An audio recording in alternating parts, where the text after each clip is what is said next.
Om Shanti. Welcome to Masters of Change. Change is inevitable. However, it is always a choice in which direction we want to change in. What kind of changes we want to bring about in our life. Today, to explore these changes and a beautiful journey of growing through change, we have a very special guest with us, Sister Bhawana Ben from New Zealand. She has been practicing Raj Yoga meditation for over 4 decades and came in as a child into the spiritual knowledge. She has a rich experience to share with us, and we will now hear from her. Thank you so much for being with us. We welcome you on the show. Thank you. Om Shanti. Om Shanti. Sister, I understand that you have been in New Zealand and you're also coordinating the national activities of the BK group there. But how has the journey been? Where did this start? Actually, I took this knowledge in India when I was 12 years old. And first my parents started this meditation. And then from my childhood, I was keep looking for God, because from my childhood, I had 2 dreams. First dream was that I wanted to make some extraordinary life, not a lockic worldly life. And second dream was I wanted to help the people of the world. That's why I was looking who can help me to fulfill my these 2 dreams. And suddenly, wherever I was staying in that town, this Brahma Kumaris center was opened. And at that time, my father was a chancellor of the university. So he was invited as a chief guest for that program. And I asked him, can I come with you? And somehow he took me with him. And I saw very big hall was there. Everybody was meditating. And I sat down and I was remembering God my own way. But more complaints were there. I was asking, hey God, where are you? I haven't got your address. Where to look for you? Those kind of complaints were there. And that was my first day. And suddenly I had very beautiful vision. In that vision, I saw that there was a red light. And slowly, slowly in that red light, white, bright light emerged. And in that white light, I saw the founding father of this organization. Actually, I was seeing him 6 months before going to the center. Yeah. And this time when I saw that image was talking with me. And he was saying me that I will make your extraordinary life. I will fulfill your desires. And as soon as I heard that part, I became very happy. And then I was thinking, at least somebody is there in this world who is happy to help me. Yeah. And during that time, suddenly somebody turned off the red light and white light started and the program started. Whole scene disappeared. And I attended the program. And after attending program, my father later on introduced me to the sister who was staying there. And she asked me, how was the program? Did you like? I said, yes, your program was very good. But I have seen one old man in your program. And sister became surprised. She said, how he looked like? And then I said, oh, he was a very tall person. And very bright personality he had, and he was saying some nice things to me. Yeah, and at that time in India, they were not keeping Brahma Baba's photo, founding father's photo in that hall. So she went in another room and she got the small photo of founding father and she showed me, and I said, yeah, that's the one. Not today. I am seeing him last 6 months. Who is this one? And then she started to encourage me and said, look sister, this is not an ordinary person. Actually, God wanted to tell you something through this instrument. Why don't you come and do this course? That's how I came into the contact with this Brahma Kumaris center. And another interesting part was there. I say to the sister, okay, I will come sometimes to center and listen this knowledge. Yeah. And I went home. And that night, when I went to bed, I couldn't sleep. Again, that image came in front of me. This is 1970. And then that image was encouraging me, go to center. And next day I went to my high school, and in my return journey, I thought, let me call to center. So I visited to center, and I said to the sister, look, now whatever knowledge you want to give me today, because your Baba is not allowing me to do anything else. He keeps sending me here. And at that time in 1970, 71, anybody come to do the course, what they would do, sister would bring all 6-7 posters. Nowadays we give a course on each poster, but that time was different. So she brought 6-7 posters with her, and I sat down this side, she sat other side, and she started giving me knowledge. First poster was about the soul. Second was about Supreme Soul. And third one was about the world cycle drama. So when third poster she was explaining, I told her, look, you already explained me about 2 posters. Now it's my turn to say something about this poster. And then I started telling her that this is a world drama cycle. 4 are the main age. 5th age is a confluence age when God comes. And she became so surprised. She said, where did you hear this knowledge? And I said, when you started giving me this knowledge, I suddenly felt inside, whole knowledge popped up in my mind. And I knew that I know this knowledge. I don't need to listen this thing. And whole knowledge just appeared, emerged in my mind, and I never done the course after that. Next day, I just started doing regular classes. So that's how I came into this Brahma Kumaris center. I'm so amazed to actually hear that. Because this is a very rare incident. Also, for anything so special to happen in a person's life, they need to be so open. Had you seen that dream and not done anything about it, or had you seen that dream and just thought that, okay, this is just another dream, and not, actually pursued that path, things would have never worked out this way. That's right. Thank you, sister, for sharing this with us. We would want to understand that, you started going to the center regularly. You started with the daily class. How about your parents? What was their response? Did they understand that this was already in you and it just suddenly emerged?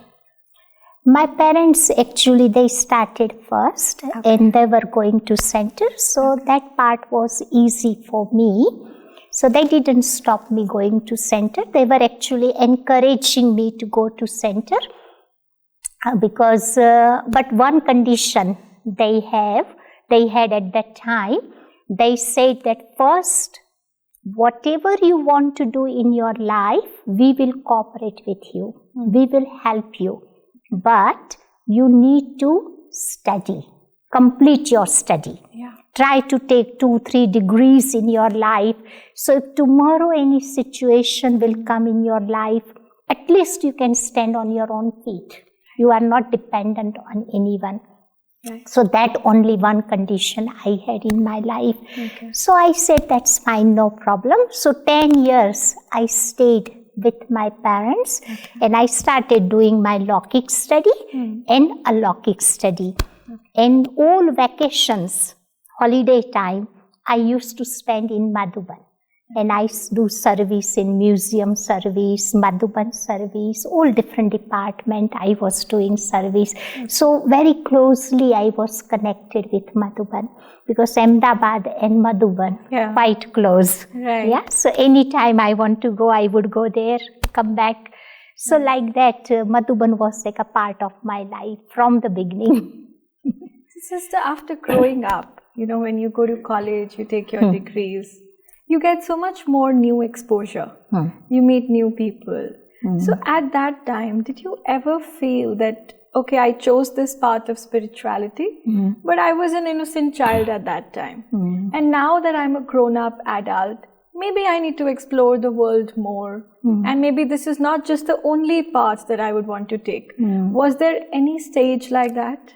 No, actually, I tell you honestly, I never had any desire of the world. I did not want to lead worldly life at all. Even in my college life, my dress was very, very simple. I never wear up till now any fast color clothes or anything like that. Very light color dresses I used to wear. So never had any desire. So I have feeling that must be in my past life. Indeed. I was very spiritual or I heard this knowledge.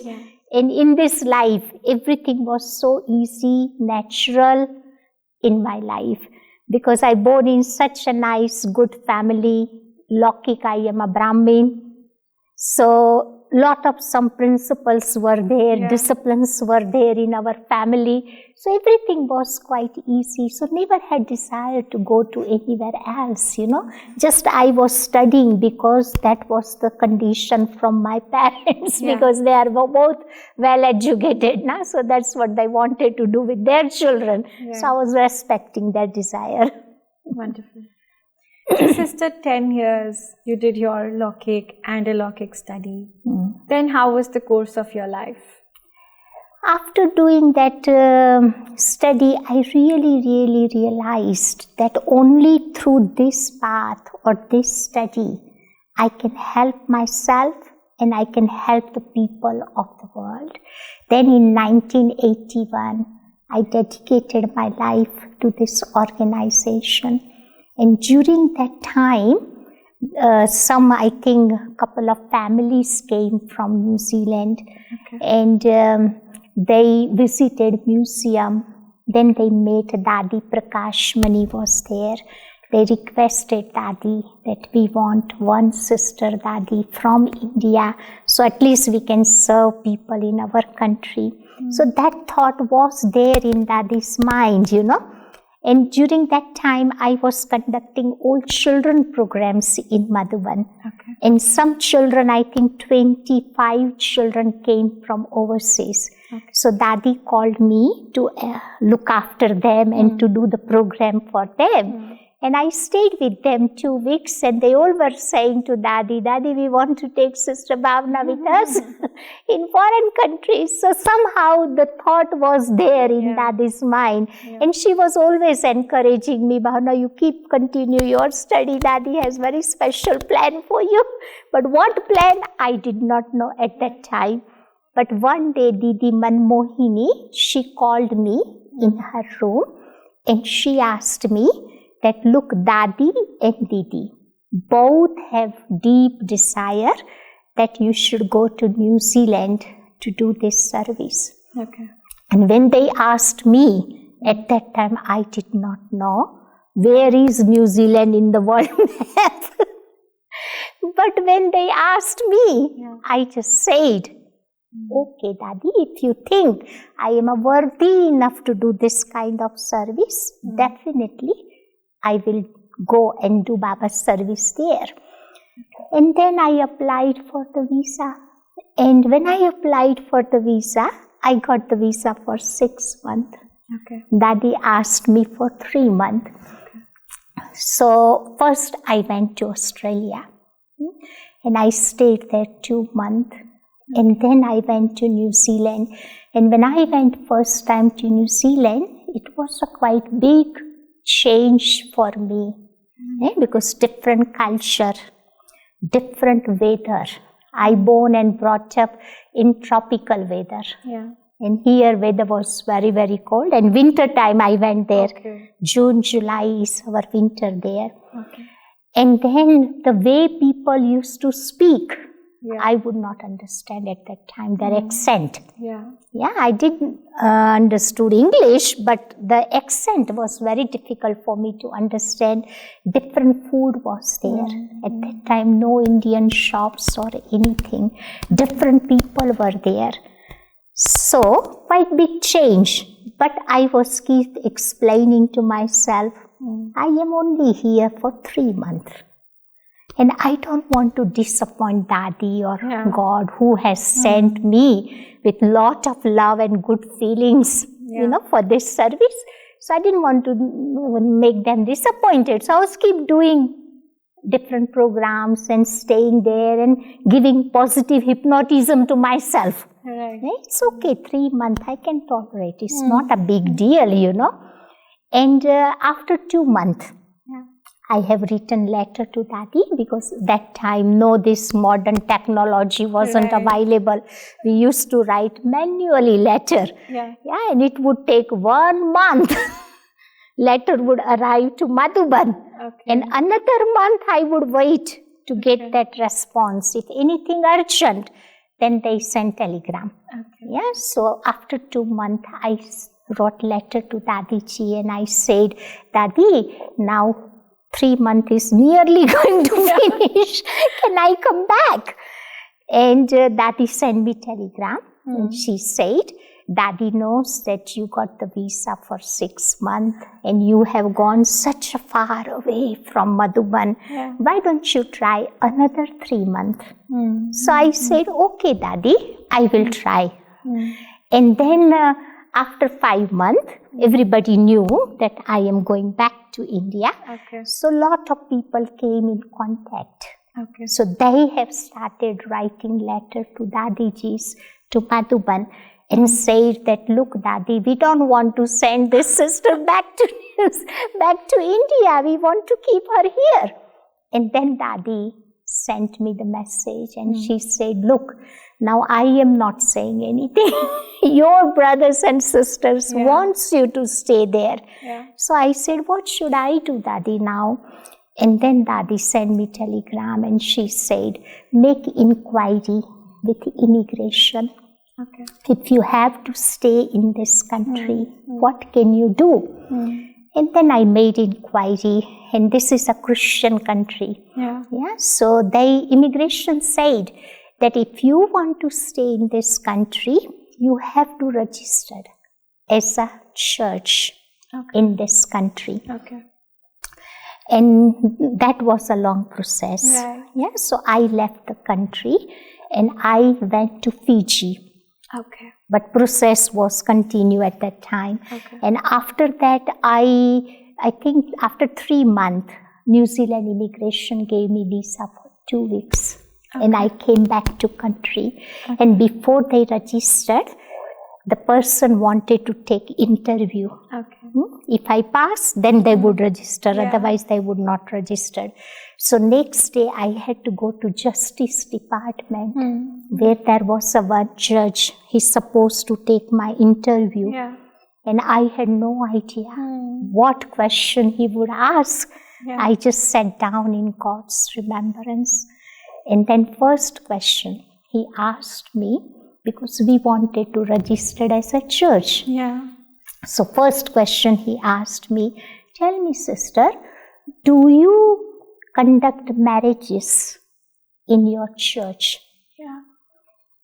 And I thought 1 second, if I said no, whole interview will be finished here. Yeah. So I said, yes, I do conduct marriages in my church. Okay. And then he said, how do you conduct? Yeah. And then I said, look, my church, we don't have physical marriages. Okay. Yeah, but still we have spiritual marriage between soul and supreme soul. Yeah. Yeah. And interesting part was that the person who was taking my interview, he was a very spiritual. Okay. Otherwise in this country you can't speak like that. Yeah. So that was a good part. And then he asked me, sister, do you register them after marriage? And I was very innocent at that time. I did not know what registered means. Yeah. Because in India, all Brahma Kumaris centers, they have registered book. Yeah. When they come to center, Yes. they do present. If they don't come, absent. Yeah, like an attendance register. Yeah, I thought something like that he's asking. So I said with great intoxication that I do register them. Okay. And then he said, how many marriages have you conducted? So whoever were coming to center, I just gave the number. Yeah. And then he asked me, sister, tell me, do you have divorces in your church? And I said, look, brother, my church is a very unique church. If someone is married, it's a permanent marriage is there. And he became so surprised and he said, oh, sister, this is a very interesting. In my church, they get married morning time, afternoon divorce. And you say you don't have divorces in your church? And then he registered center as a church, and he made me the minister of that church. And on that base, immigration gave me visa to stay in this country. So it was quite interesting story, you know, if God wants you to do something, you know, it just happens, everything. And everything became so easy and natural, you know, I did not have to work very hard. And another interesting part I like to share with you, when in this country, Christian countries, lots of churches are there. Every church have ministers. And all these ministers, they would meet every 3 months, once in a 3 month. So we were registered also as a church in their gazette. We are the one of the registered entity. So I would receive the invitation.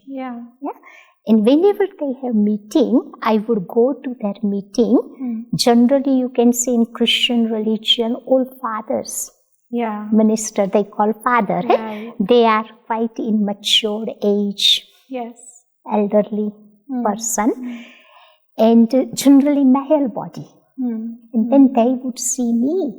They would ask me question, who made you minister? And I would say with great intoxication, God has made me minister.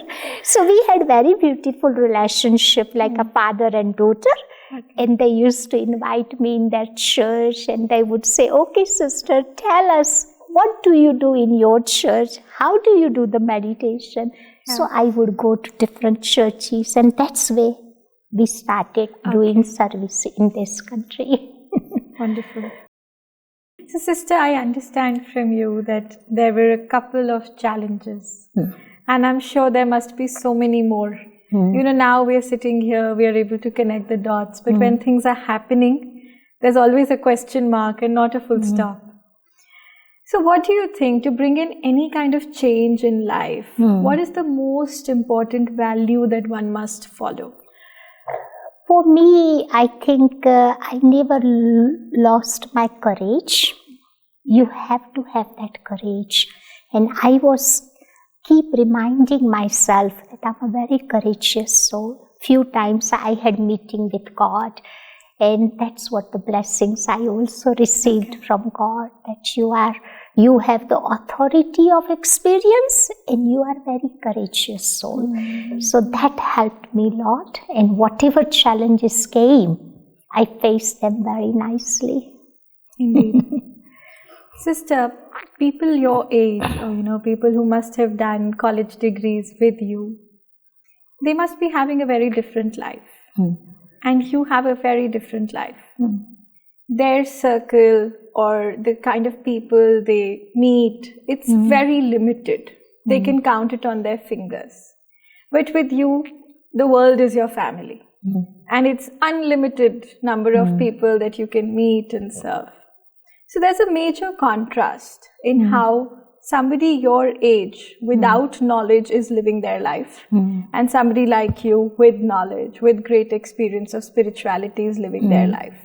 How would you draw this contrast for us? And how has this contrast contributed to you personally? Yeah, I can understand what you mean. Yeah, people have their own life, and sometimes they would make some comments to see my life also. But somehow at that time I had great intoxication, intoxication of the knowledge in my life. And I had very great support of my parents. So whenever any situation would come, I tried to become helpful to them, and they could see practical example in my life, that whenever exam is there, she's so cool, calm, she always get good numbers. They could see all those things, But sometimes they would make some jokes also, but I didn't care about that part. And little while that thing happened. But after that they accepted, this is my life. And I also told them, I'm always available whenever you need any help. And I was helping them because natural sanskaras of helping was there in my life. So they appreciated, I think. I think to be able to maneuver through or, successfully go through such change during your graduation, your college years, did it also contribute to the major change that came in your life, going from Indian culture to foreign culture? Like you said, everything was different. There was a huge change. And today also, if a company sends an employee overseas, with the branch set up, with so many other colleagues working in that country, there is still so much of anxiety. How will I go? How will things be? Will I be able to manage? So back then, if we look at 1981, things must have been so different and difficult at the same time. So how did you manage to, bridge between both these cultures? Yeah, when I went first time, it was challenge for me because everything was very, very different. But one thing I made determined thought, that I am not going to allow any negative thoughts about my program, which I have got from Daddy. So always I was giving positive, good thoughts, good suggestions to myself, which helped me quite a lot. Otherwise, few challenges were there. But somehow I experienced God's power and help very easily. One example I will give you, one day when we had a very big program at center, a lot of people were coming, 30 people came, and I had to make truly, prasad, and which I never ever done in India, 30 people, So I used to talk to God at that time. So next morning I got up 3 a.m. and I had heart-to-heart conversation with God, and I said, look, you have sent me here and now I have to make this prasad. How am I going to make this one, and who will teach me, Now you have to tell me how should I do. And I sat down with diary and pen, and whatever inspirations I got from God, I wrote down. And then I went 4 o'clock to kitchen and I just followed the recipe, and perfect, that prasad was there. And everybody was asking me, sister, where did you get this recipe? Who gave you this recipe? So that's what I mean. Challenges were there, but I was a bit positive inside. So I was receiving that help and power from God, and which made my life easy. Even early days when people would come in front of me, they would try to talk to me, ask me questions, and I would not understand their accent. And I would just sit in meditation, and then I pick up their vibrations, and I would know what they are asking, and then I would respond them. So like that, because you are surrendered to God, you doing what God wants you to do, then He's responsible to look after you. and to guide you. So that's what help I received from God. And it became easy. In India, nobody gave us any training. How to do the service in West, how to communicate with Western mind, how to serve people. No training was there. Now if anybody goes, somebody always there to guide them. But my time, nobody gave me any training. You have to learn by yourself through your own mistakes. Of course, I did make some mistakes and I learned, but through mistakes. Because Western mind is quite different mind. You need to understand first their culture and their mind, how they think, how they do something, and then you keep the knowledge. Then it is okay. Otherwise, not that easy, So any new country you go, first you need to understand their culture and people. And according to that, you can serve them. Indeed. Sister, when you went from here and you were getting the registration, I'm sure there was no center, there was no particular address to be at. So where did you stay? How did you manage? When I went to capital place, which is the Wellington, and in Wellington there was one family, they have given their house as a rent, cheap rent. So we had that place where we started doing the activities. So I gave the address of that house. And you were staying with that family? In that house I was staying. That was separate house. Family was next door. So it was easy for me. Indeed, a story of courage. Courage. Because challenges were there. I just share you one of the example. One day, just few years back, 3 years back, somebody dropped me to the airport. I was traveling to one of the island, going to the island. And I went into the plane, sat down on my seat, and suddenly, something went wrong in that aircraft. One engine suddenly stopped working, and whole aircraft was shaking like that. And passengers became very scared. They were afraid, And there was one lady who was sitting next to me. She was from Christian faith, and she said that, "Oh my God, my blood pressure has gone very, very high. What should I do?" And I was explaining her, "Look, we are 30,000 feet up from the ground in the air. None of your friends or relatives will come here to rescue us. Only one person can help, is the God. Try to think some positive, good things, good experiences, and build up that faith in Jesus Christ. He will only help you." And then pilot announced that we can't take this aircraft to our destination. We have to divert this aircraft, and the closest airport, that was the 15 minutes away. And that 15 minutes, I tell you, was the longest time in my life. Because when we are happy, time passes very fast. But this is the longest time, 15 minutes. But I had that determined thought in my mind that I'm not going to send any negative vibes to the pilot.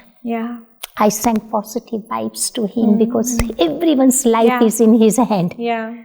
Because at that time, what happened? Everybody thinks negatively, and that doesn't help pilot, Indeed. And then he diverted aircraft very nicely, and then he told down below that we need to make emergency landing. So down below we can see, all these ambulances are there, and all these fire brigades were there, and that makes you more worried. Worried what is going to happen. But I had faith on Baba. I had little chat with God. I said, "Look, if you want me to call up there, I'm quite happy. If you want to send me down below, I am quite happy." So I was just sitting in meditation, good positive state of my mind, and then suddenly he landed quite easily. Just only 10 feet we were up from the ground. He lost his control because of the engine wasn't working. And he wasn't smooth landing, but he dropped the aircraft like that. and just few people were injured, but otherwise I was perfectly fine. Nothing happened to me. So like that, few challenges came, 3 challenges I faced. One in the air, another one in the water, and third one on the land. 3 times I had that experience, that how God protected me, and everything became easy. So main message was that courage. Indeed. Wherever there is a courage, help is there. Right. Thank you so much for sharing your inspiring journey with us. Thank you. For all our viewers, I'm sure this has been an eye-opening journey, a journey of courage and bravery. Also, like Sister Bhavana Ben has mentioned, it is positive self-talk and continuous courageous messages to one's own self that help you get better changes in your life.